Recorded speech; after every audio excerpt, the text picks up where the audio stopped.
right now I'm profoundly moved and touched and so grateful that we live in a country that can salute our veterans and all their valiant and noble service. My daddy tried to be a serviceman during World War II, but his eyesight was so bad that he could never get in. And for months and months, he ate bushels of carrots to try and improve his eyesight. And although it did, it never took him beyond the place where he could be part of the military service.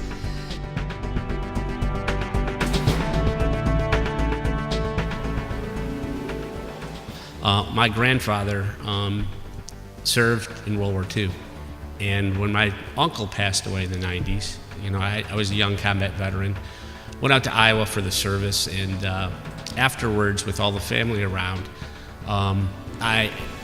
my grandfather asked me how was combat in Desert Storm, and we got to talking, and I asked him how was combat in World War II, and he said D-Day was hell.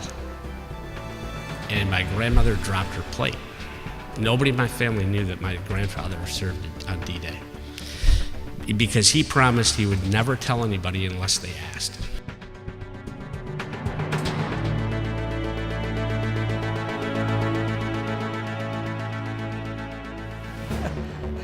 My brother was 7 years older, and he had bad eyes, and he went into limited service. And he spent 4 years in the Army. He lucked out. He was running a post gymnasium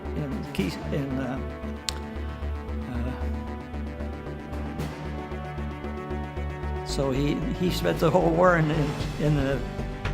running a post gym.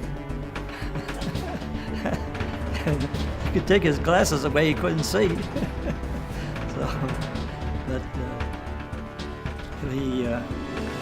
He was a great ball player. All the fellows were in his outfit were professional baseball players.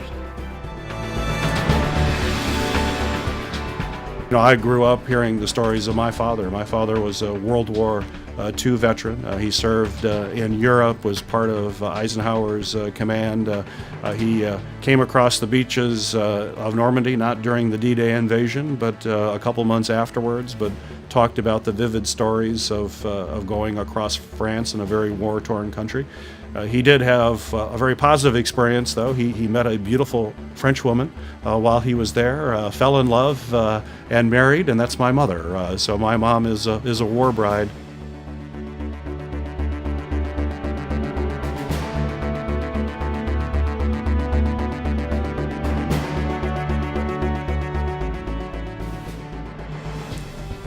My grandfather, Hayes Brown, he served in the Army in World War II. He was stationed somewhere in Iran. He didn't really like to talk about the war, but there was this story he would tell us around Christmas, that one Christmas Eve while he was overseas, he saw this bright light go across the sky and all the animals kneeled down.